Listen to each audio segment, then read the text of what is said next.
ರೈತರ ಹೊಲಗಳಲ್ಲಿ ಬೇಕಾಬಿಟ್ಟಿ ವೈರ್ಗಳು ಹರಿದು ಬಿದ್ದು ಅನಾಹುತ ಆಗುತ್ತಿದ್ದರೂ ಕಣ್ಣು ಮುಚ್ಚಿ ಕುಳಿತ ಹೆಸ್ಕಾಂ ಅಧಿಕಾರಿಗಳು. ಬೆಳಗಾವಿ ಜಿಲ್ಲೆ ಖಾನಾಪುರ ತಾಲೂಕಿನ ಹಲಸಿ ಹಾಗೂ ಬಿಡಿ ಹೆಸ್ಕಾಂ ಅಧಿಕಾರಿಗಳ ನಿರ್ಲಕ್ಷ್ಯದಿಂದಾಗಿ ಈ ಹಿಂದೆ ಹಲವಾರು ಜಾನುವಾರುಗಳು ವಿದ್ಯುತ್ ಶಾಕಿನಿಂದ ಪ್ರಾಣ ಕಳೆದುಕೊಂಡಿವೆ.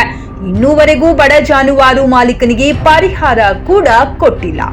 ಇದರ ಬೆನ್ನಲ್ಲೇ ರೈತರ ಹೊಲಗದ್ದೆಗಳಲ್ಲಿ ಕಂಬಗಳು ಮುರಿಯುವ ಸ್ಥಿತಿಯಲ್ಲಿದ್ದು ವೈರ್ಗಳೆಲ್ಲ ನೆಲಕ್ಕೆ ತಾಗುವಂತಾದರೂ ದುರಸ್ತಿ ಪಡಿಸದೆ ನಿರ್ಲಕ್ಷ್ಯ ತೋರುತ್ತಿದ್ದಾರೆ. ಮತ್ತು ರೈತರ ಹೊಲಗಳಲ್ಲಿರುವ ಟ್ರಾನ್ಸ್ಫಾರ್ಮರ್ ಹಾಳಾದರೂ ಕೂಡ ಸಕಾಲಕ್ಕೆ ಪೂರೈಸುವುದಿಲ್ಲ. ಇವರ ದುರಾಡಳಿತದ ವ್ಯವಸ್ಥೆಗೆ ಸಾರ್ವಜನಿಕರು ಹಲವಾರು ಬಾರಿ ದೂರು ಸಲ್ಲಿಸಿ ಬೇಸತ್ತಿದ್ದಾರೆ. ಈಗ ಬೇಸಿಗೆ ಕಾಲ ಇರುವುದರಿಂದ ವಿಪರೀತ ಬಿಸಿಲು ಇದೆ. ರೈತರು ಬೆಳೆಗೆ ನೀರು ಹಾಯಿಸಲು ಅಲ್ಪ ಪ್ರಮಾಣದ ವಿದ್ಯುತ್ ಪೂರೈಸುತ್ತಾರೆ. ಇನ್ನಾದರೂ ಸಂಬಂಧಪಟ್ಟ ಮೇಲಧಿಕಾರಿಗಳು ಗಮನಹರಿಸಿ ಕರ್ತವ್ಯ ಲೋಪವೆಸಗುತ್ತಿರುವ ಅಧಿಕಾರಿಗಳ ವಿರುದ್ಧ ಕ್ರಮ ಕೈಗೊಳ್ಳಬೇಕೆಂದು ಸಾರ್ವಜನಿಕರ ಮನವಿಯಾಗಿದೆ. ವರದಿ T Shashikant, VG voice news Kannada, Khanapur.